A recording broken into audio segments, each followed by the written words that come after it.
முதலில் வந்தவள் வேர் தூக்கம், மற்றொருத்தி கனவு மங்கை. முதலில் வந்தவள் வேர் தூக்கம், மற்றொருத்தி கனவு மங்கை. அந்த கனவிலே நான் கண்ட காட்சியெல்லாம் தமிழ் காட்சி, தமிழர் மாட்சி. அது என்ன கனவு? மன்றம் ஒன்றில் இசைவானம் கீதமழை பொழிகின்றான். மன்றம் ஒன்றில் இசைவானம் கீதமழை பொழிகின்றான்.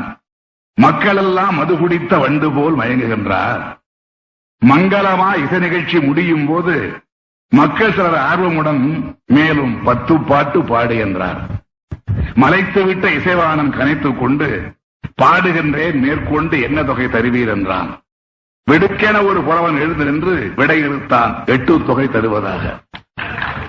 10 பாட்டு பாடு என்றார், என்ன தொகை தருவீர் என்றான். விடையிறுத்தான், 8 தொகை தருவதாக.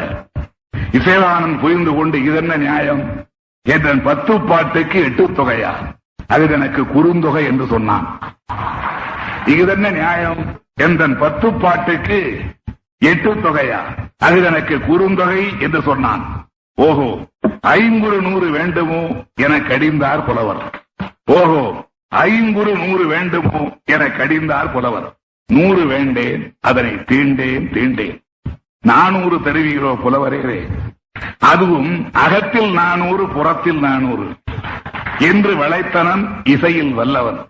புறத்தில் 400 அகத்தில் 400 புரிந்து கொண்டார் புலவர் பெருமகன். புற 400 காசோலையில் 400, அக 400 கருப்பில் 400.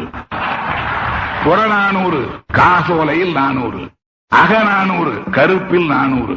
பொல்லா செயலது, பொல்லா செயலது, வருமான வரிதனை எய்ப்போர் செயலது. அதனாலே பாட்டுக்கு தொகை கேட்கும் பேச்சுதனை விட்டொழிப்பீர். பசும்பால் தருவோம் தொண்டைக்கு, தேவையெனில் முப்பாலை தருவோம் பாடிடுக என்று சொன்னார். முப்பால் தருவதாக மொழிந்திட்ட புலவரையா, பொருட்பால் ஒன்றிக்கு இனி என் தொண்டை பேசுமென இசைவாணன் எழுந்து விட்டான். முப்பால் தருவதாக மொழிந்திட்ட புலவரையா, பொருட்பால் ஒன்றிக்கு